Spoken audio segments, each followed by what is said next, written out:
este fin de semana en el núcleo de la Biblia.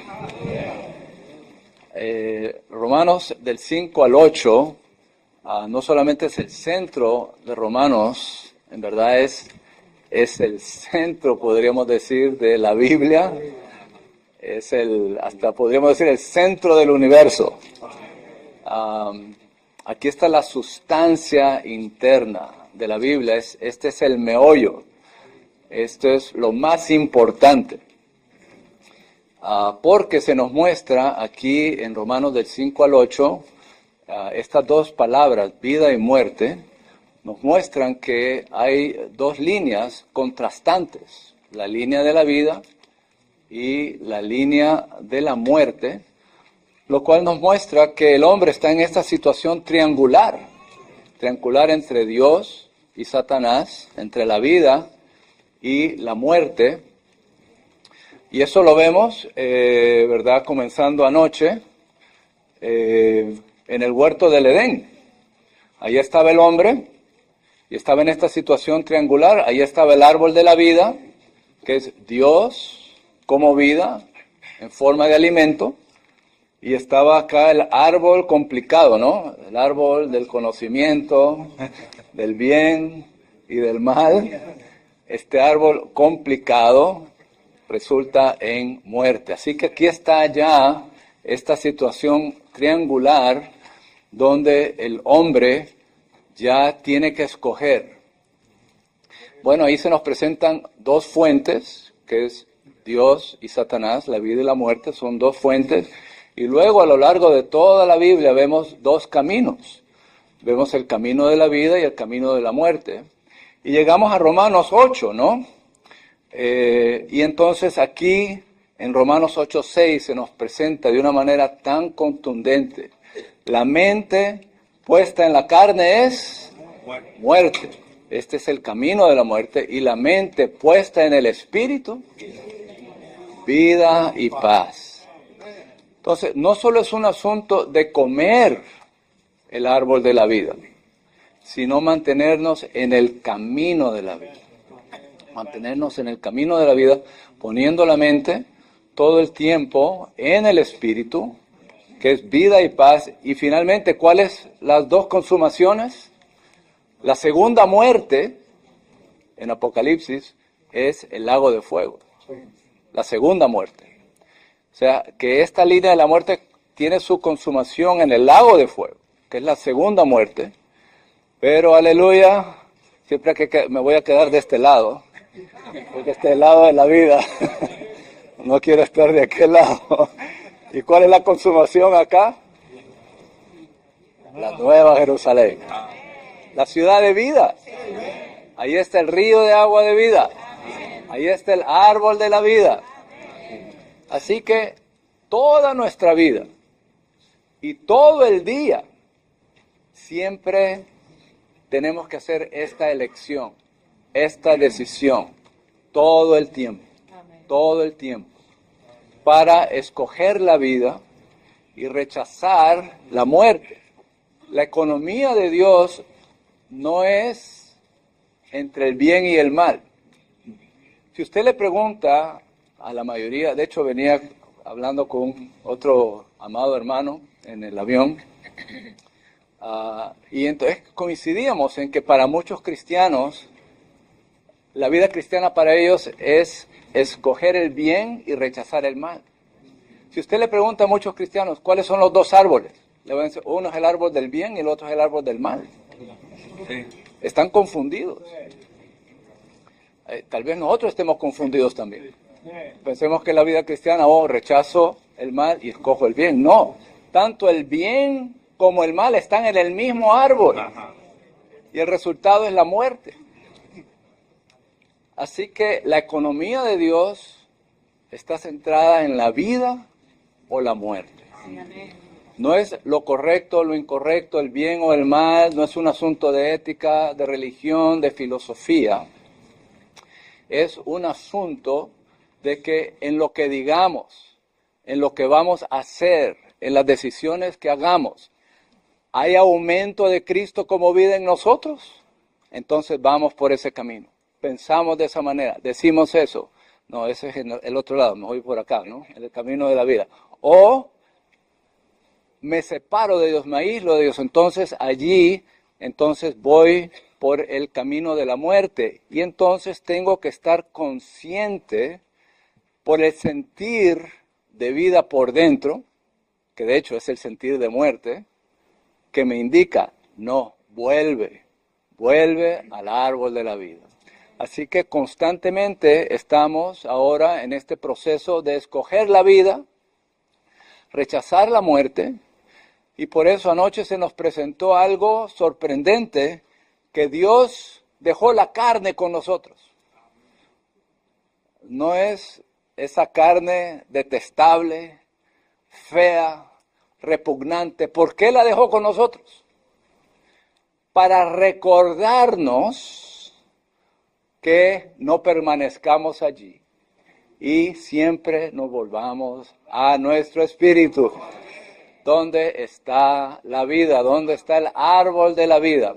Así que incluso la carne sirve con este propósito para que no nos quedemos en la muerte, en la carne, en esa esfera, sino que nos volvamos siempre a la vida.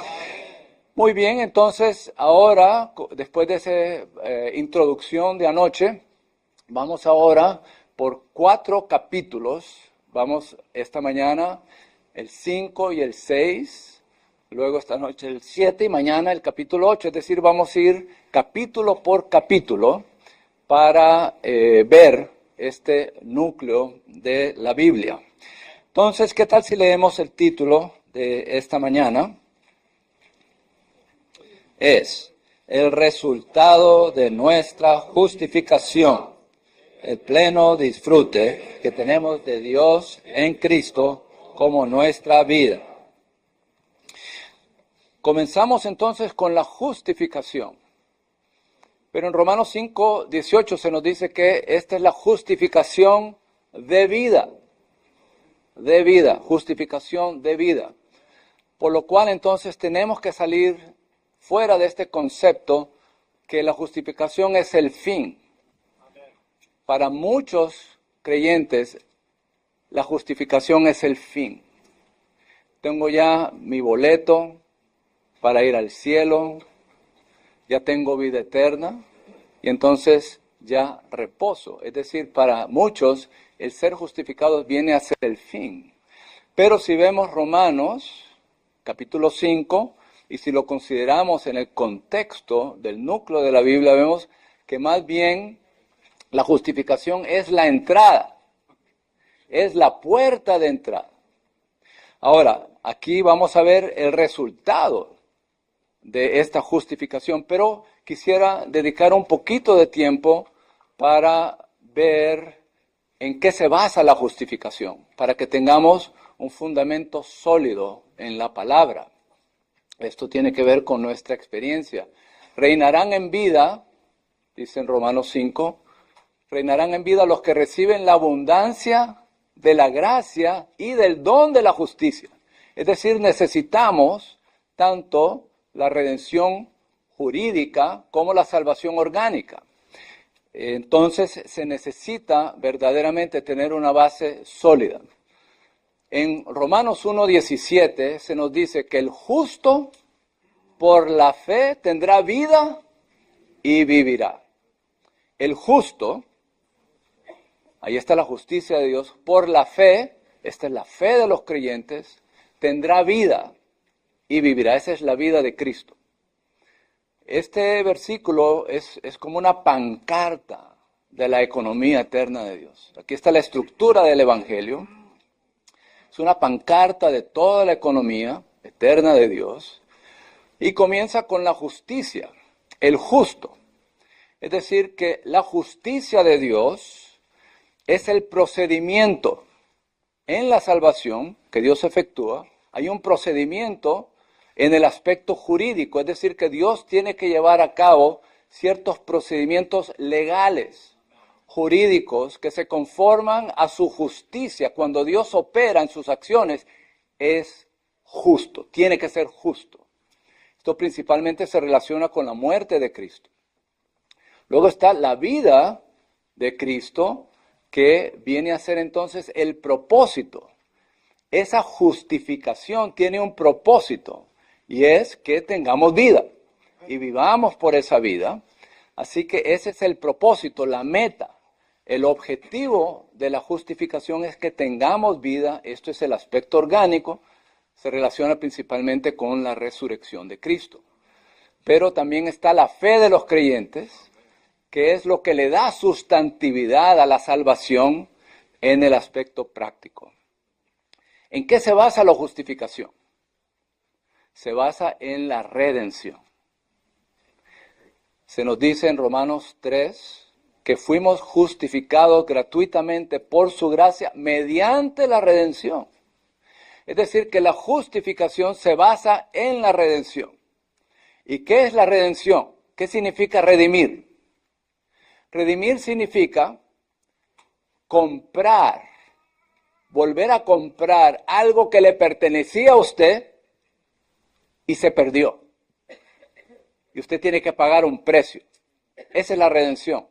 Algo le pertenecía, se perdió, y ahora usted tiene que pagar un precio para volver a comprarlo. Esa es la redención.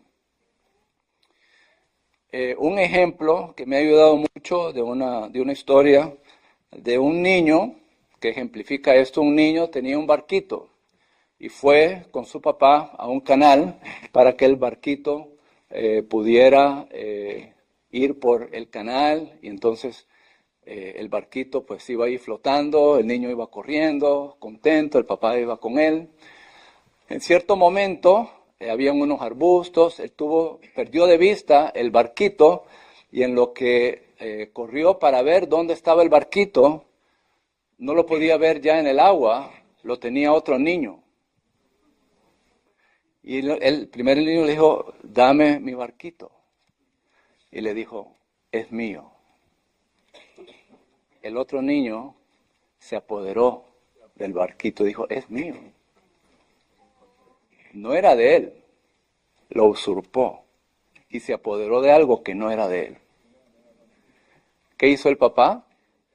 Tuvo que volver a comprar el barquito que le pertenecía a su hijo.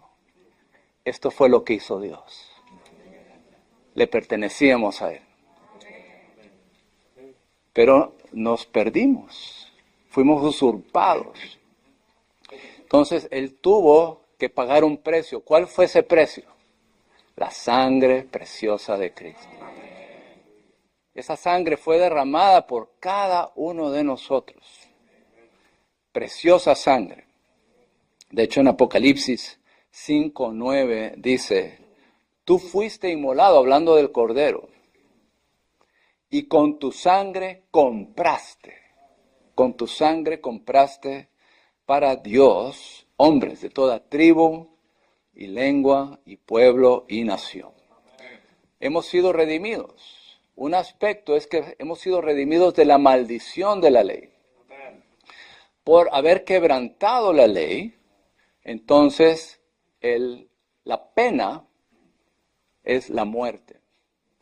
En Ezequiel 18:20 se nos dice, el alma que peca, esa morirá. Hay una pena, la paga del pecado es la muerte.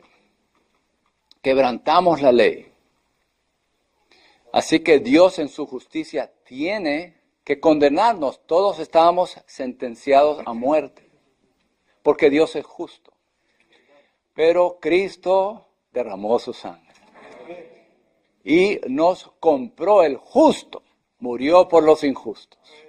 En el madero, el Cordero llevó todos nuestros pecados en su cuerpo al madero, y Él derramó su sangre por nosotros para redimirnos. Así que ahora Dios puede justificarnos con base en la redención y la obra redentora de Cristo. Así que teniendo esa base tan sólida en la justicia de Dios, podemos ahora entonces empezar a apreciar el resultado de esa justificación. ¿Qué es la justificación? En el punto 1, llegando ya al bosquejo, se nos dice que la justificación es la acción de Dios por la cual Él nos aprueba conforme a su norma de justicia. Él no baja la norma de su justicia, sino que con base en la obra redentora de Cristo, Él nos aprueba, es decir, Él nos recibe conforme a su norma de justicia. ¿Por qué? Porque no es en base a nuestra condición, sino por fe estamos unidos a Cristo y en Cristo entonces Él nos recibe, imputando la justicia de Cristo como la nuestra. Cuando entramos en Cristo, creyendo, al creer entramos en Cristo, entonces que recibimos el perdón de Dios, Dios nos perdona, y entonces Dios puede justificarnos al hacer de Cristo nuestra justicia y al vestirnos de Cristo como nuestro manto de justicia. Así que en Romanos 3:24 dice, siendo justificados por su gracia, gratuitamente, mediante la redención que es en Cristo. Así que Cristo pagó el precio, Él derramó su sangre, ese fue el precio, su sangre preciosa. Luego Él realizó esta obra redentora que cumple todos los requisitos de la justicia, de la santidad y de la gloria de Dios. Él cumplió todos esos requisitos. Así que Dios, como es justo, Él está obligado a perdonar. Estas son las buenas nuevas del Evangelio. Ahora, en Salmos 89:14 dice que la justicia y la equidad son el cimiento de tu trono. ¿Cuál es el cimiento, el fundamento del trono de Dios?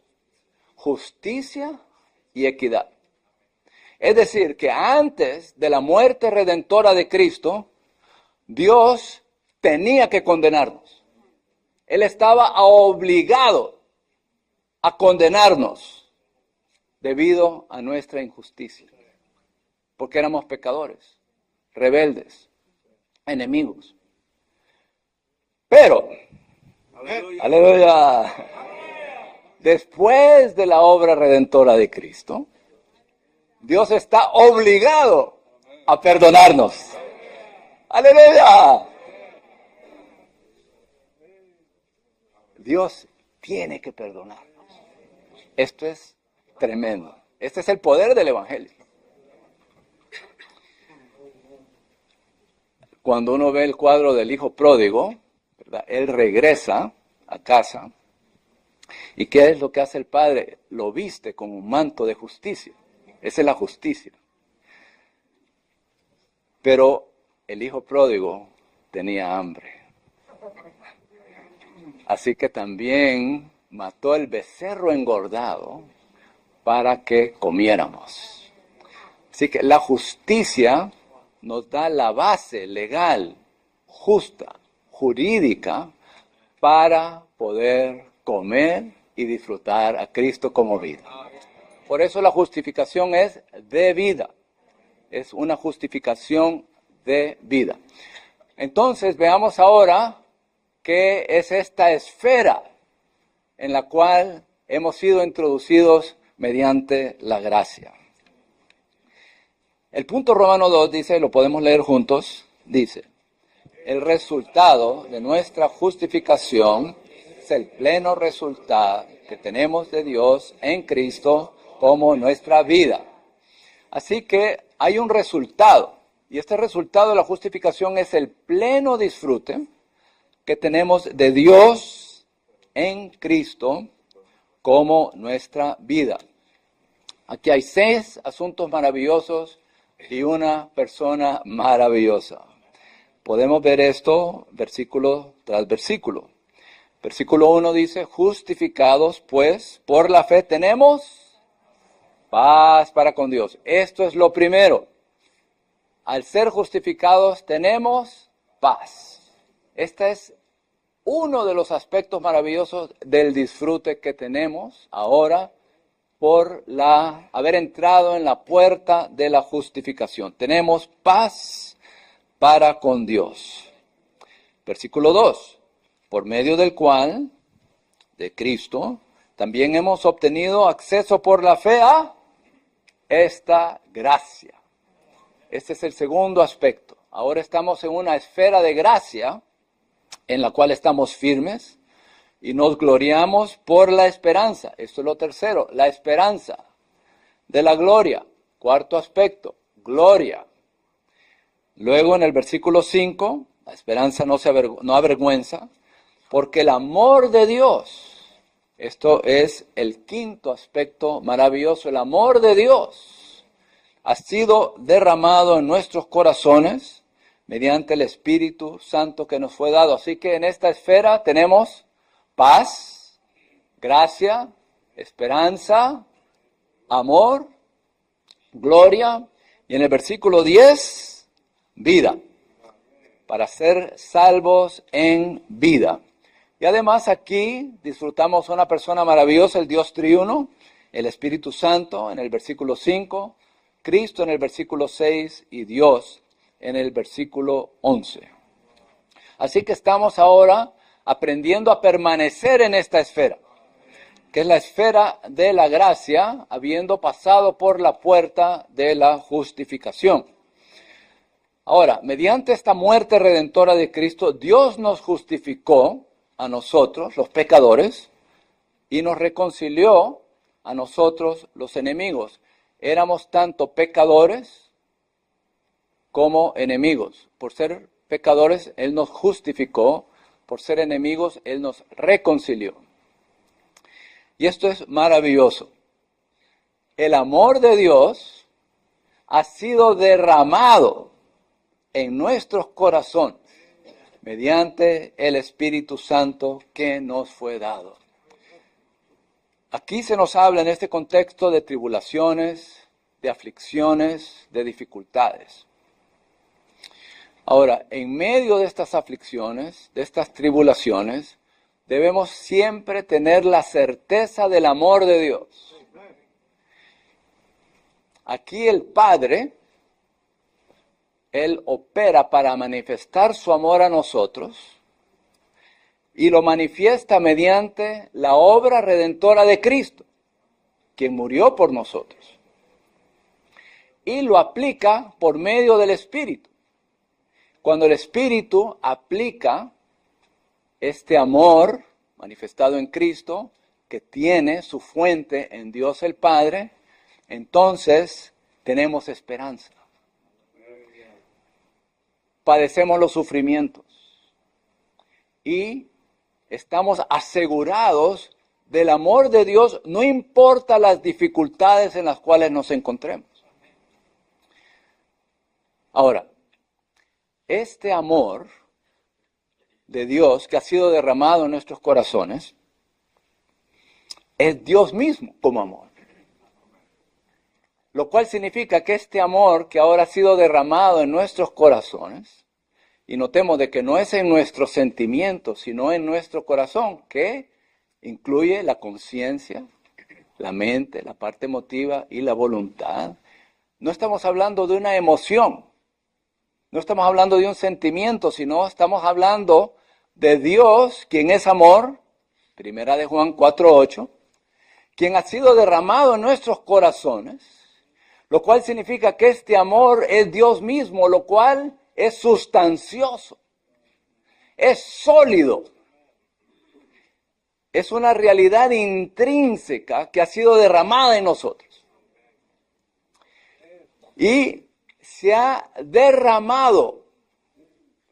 Derramado significa que no es con un cuentagotas. Dios no le dio un poquito con un cuentagotas ahí, usted se pone las gotas en el ojo, ¿no? Con una gotita. No. Derramado. No es solamente un vaso que es derramado, una jarra que es derramada, un tambo que es derramado. Hay veces, no sé si ha visto esos camiones que se dan la vuelta en la calle y todas las mandarinas que estaban ahí salieron, todas las naranjas. O sea, aún más que eso, fue derramado en nuestros corazones.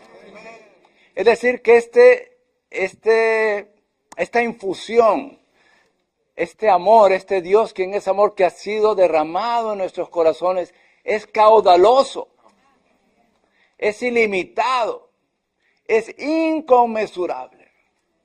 Y Él ha sido derramado en nuestros corazones y con cualquier impartición hay un fluir, hay una transmisión.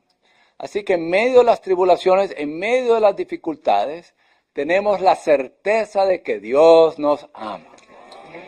Y tenemos un espíritu de amor y de hecho produce en nosotros un corazón de amor. Amamos, dice en 1 de Juan 4. Amamos. No dice qué, simplemente dice amamos. Porque Dios nos amó primero. Así que produce en nosotros un corazón. Amamos a los hermanos. Hemos pasado de muerte a vida. Hemos pasado de muerte a vida. ¿Cómo sabe usted que ha pasado de muerte a vida? Porque amamos a los hermanos. Y no todos somos angelitos por acá, ¿no? Si usted tiene problema con alguien, pues tiene que echarle la culpa al Padre. Porque el Padre fue el que lo engendró. Y estamos todos en la familia de Dios. Tenemos un corazón lleno de amor. Porque el amor de Dios ha sido derramado en nuestros corazones.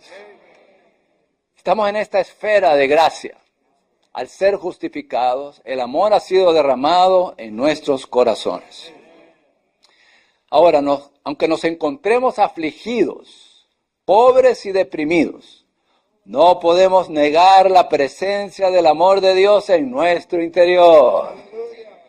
A fin de permanecer en la línea de la vida, la cual es Cristo mismo, necesitamos conservarnos en el amor de Dios, que es Dios mismo. Incluso ayer, en los versículos de Apocalipsis 12, nos dice que debemos vencer la pérdida del primer amor, es decir, mantenernos en el primer amor. Y la recompensa de aquellos que se mantienen en el primer amor es que se les da comer del árbol de la vida. Así que disfrutamos a Cristo como árbol de la vida, amándolo. Y de esta manera nos conservamos en el amor de Dios, en la línea de la vida.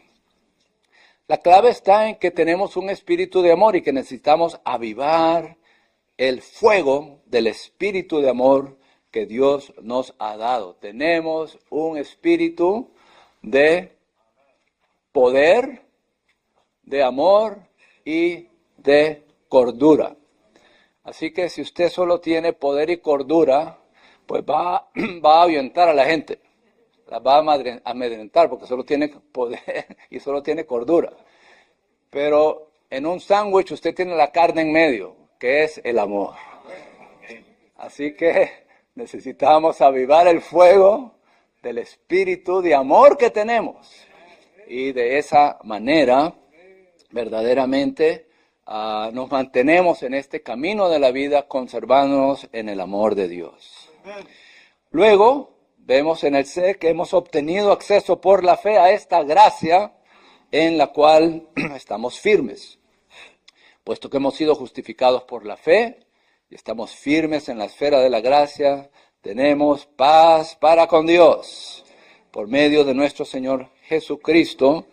En Lucas 7 había una mujer pecaminosa, no fue invitada a esa casa del fariseo, pero ella entró, besó los pies del Señor, le enjugó los pies con sus lágrimas y el Señor le dijo, ve en paz. Es decir, a ella, a quien muchos pecados le habían sido perdonados, ella amó mucho. Cuando nos damos cuenta de todos los pecados que nos han sido perdonados, amamos mucho. Y el Señor le dijo, ve en paz. Es decir, ve en el camino de la paz. Así que en esta esfera de la justicia podemos ahora andar en la paz y la mente puesta en el Espíritu es vida y paz. Vida y paz. Así que en esta esfera de la gracia, habiendo pasado por la puerta de la justificación, tenemos una posición en la gracia. El amor ha sido derramado en nuestros corazones. Tenemos certeza que Dios nos ama Y ahora podemos mantenernos en el camino de la paz, poniendo la mente en el Espíritu. Muy bien, ¿qué tal si leemos todos el punto Romano 3? En la esfera de la gracia nos gloriamos en Dios y lo tenemos como nuestra exultación para nuestro disfrute, los hijos. En las tribulaciones, viendo que la tribulación produce perseverancia y la perseverancia carácter aprobado, y el carácter aprobado esperanza. Así que al estar en esta esfera nos gloriamos en Dios, es decir, Dios viene a ser nuestro disfrute, Dios viene a ser nuestra porción. Pero de manera práctica, gloriarnos en Dios, y esto es sorprendente, significa que nos gloriamos en las tribulaciones. Esto es muy enigmático, muy misterioso. Bueno, la tribulación produce perseverancia. ¿Qué es la perseverancia? Es el sufrimiento más la paciencia. La paciencia es la capacidad de soportar el maltrato. Luego, esta perseverancia produce un carácter aprobado. Podemos usar el oro en bruto como un ejemplo.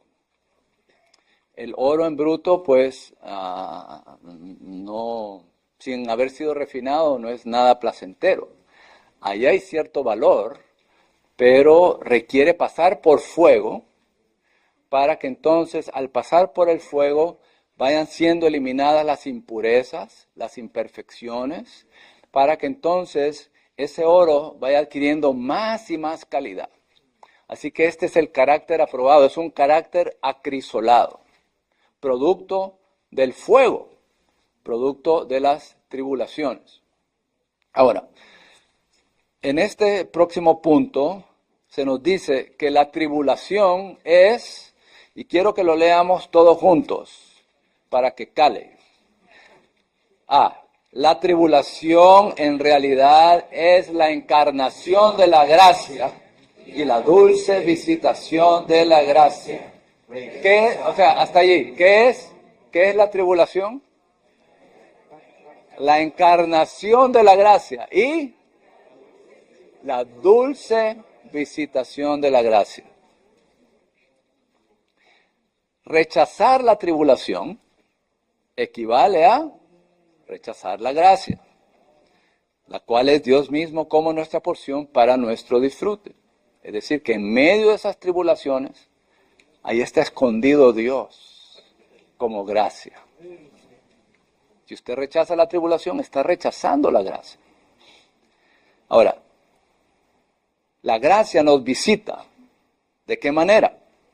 A manera de tribulación, por medio de la cual Dios hace que todas las cosas, todas las personas, todos los asuntos, todas las situaciones, todas las circunstancias, todos los entornos cooperen para nuestro bien, lo cual consiste en que ganemos más de Cristo, a fin de que Él sea forjado en nuestro ser, de modo que seamos transformados metabólicamente y conformados a la imagen de Cristo, y así seamos introducidos en la plena filiación. Bueno, desempaquemos esto un poquito, ¿no?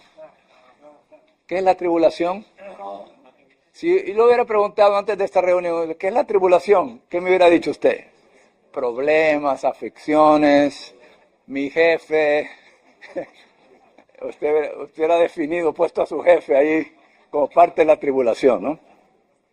Pero aquí se nos dice que ¿qué es la tribulación? Es la encarnación de la gracia y la amarga visitación de la dulce visitación de la gracia.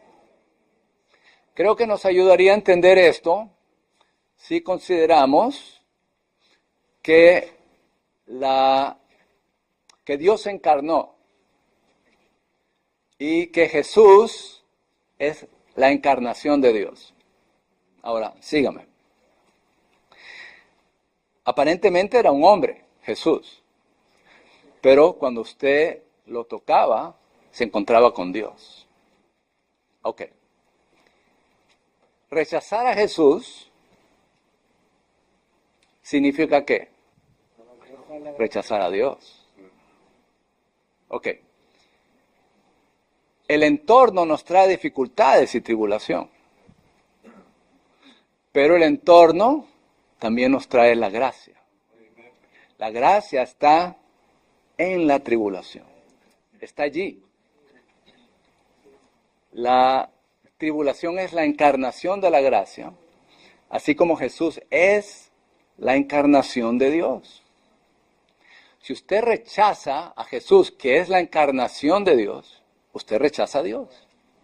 Pues de igual manera, si usted rechaza la tribulación, usted está rechazando la gracia.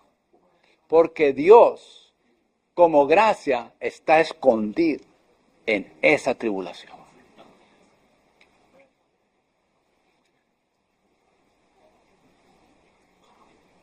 En las tribulaciones, en las dificultades, Dios está allí. Podríamos decir que Dios nos trae la cruz está allí en esas dificultades, en esa tribulación, y la cruz nos trae a Dios.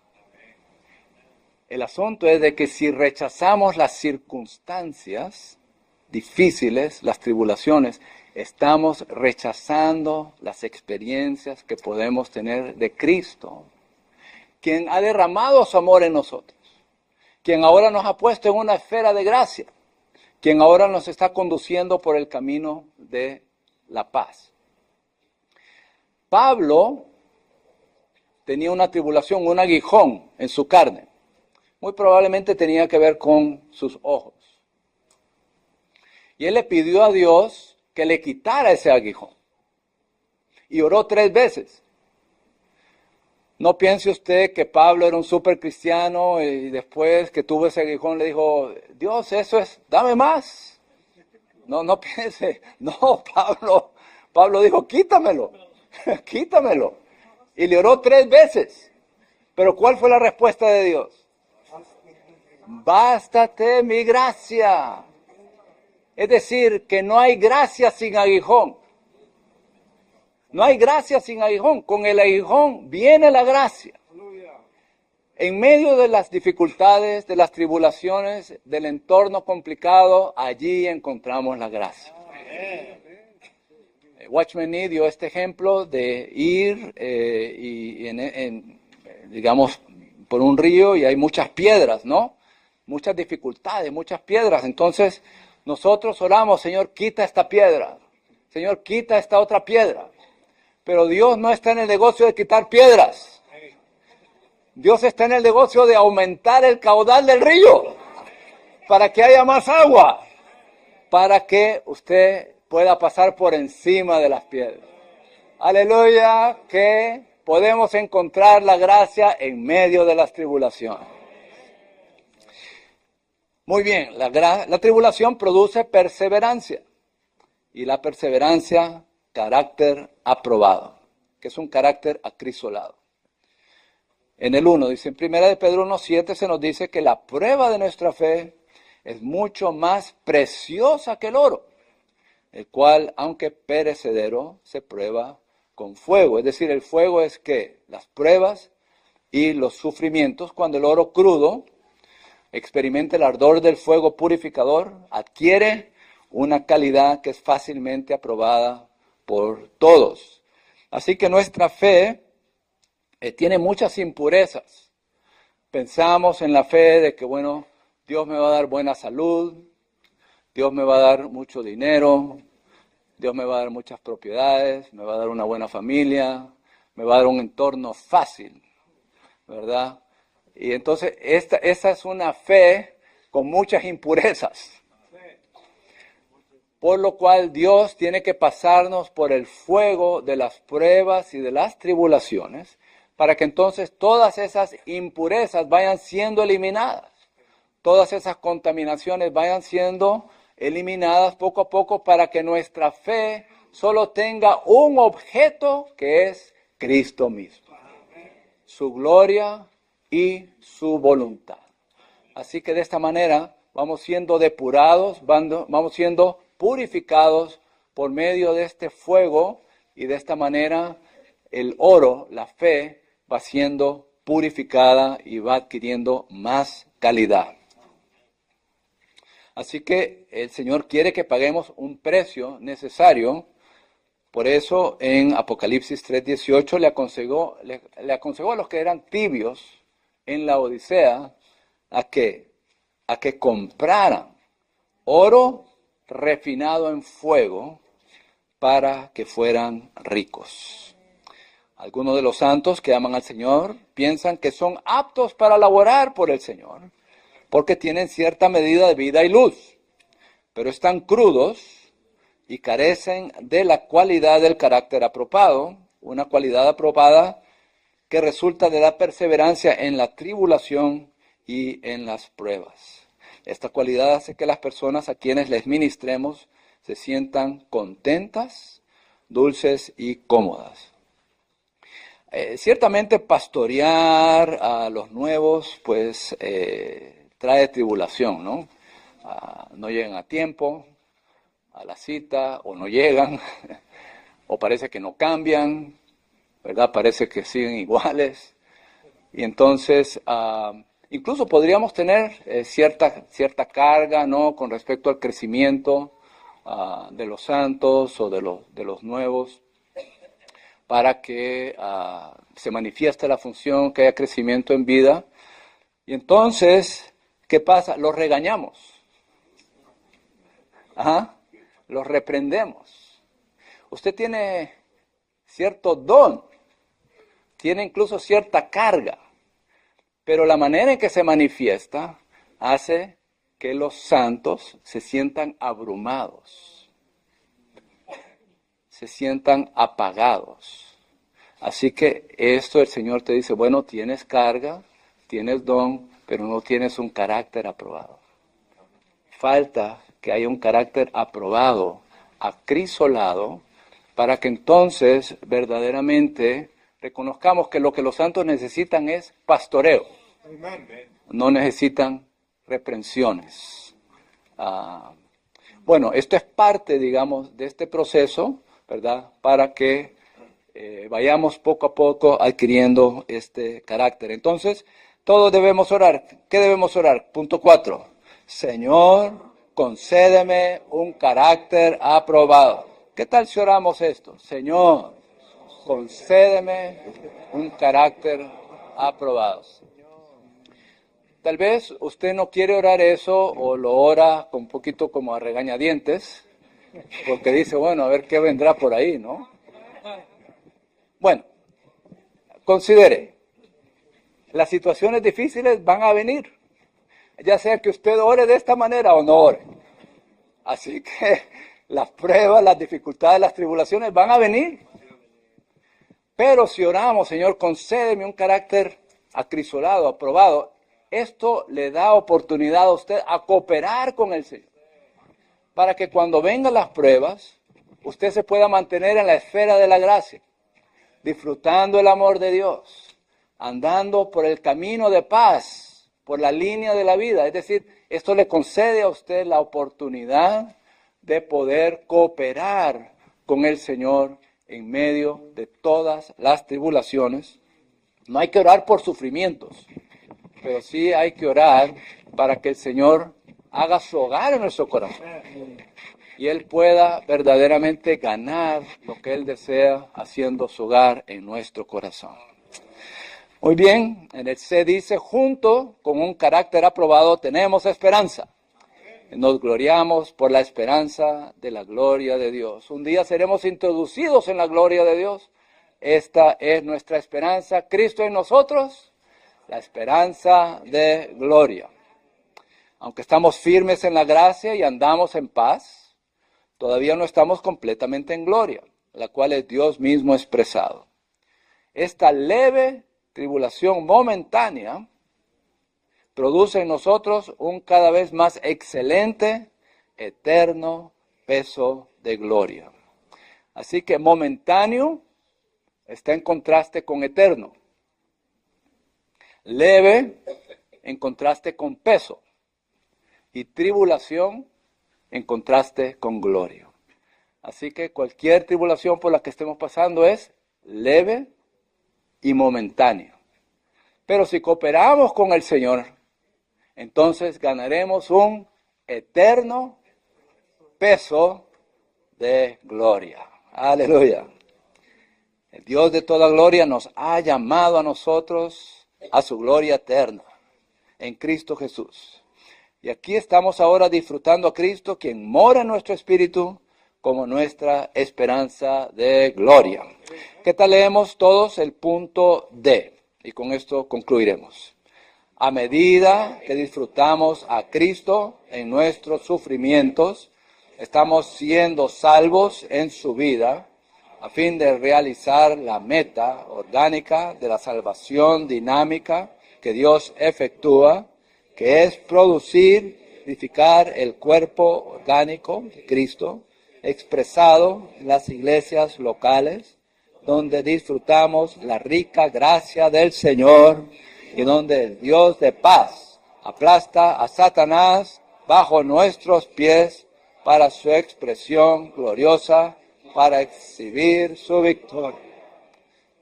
Este es el resultado de la justificación. El pleno disfrute de Dios en Cristo como vida, con todas sus riquezas. Pasamos por la puerta de la justificación, entramos en una esfera de gracia, donde el amor de Dios es derramado en nuestros corazones. Andamos ahora por el camino de paz y ciertamente podemos gloriarnos en las tribulaciones, porque allí está la gracia, la cual es Dios para nuestro disfrute. Muy bien, podemos orar unos con el otro y después los hermanos nos dirigirán.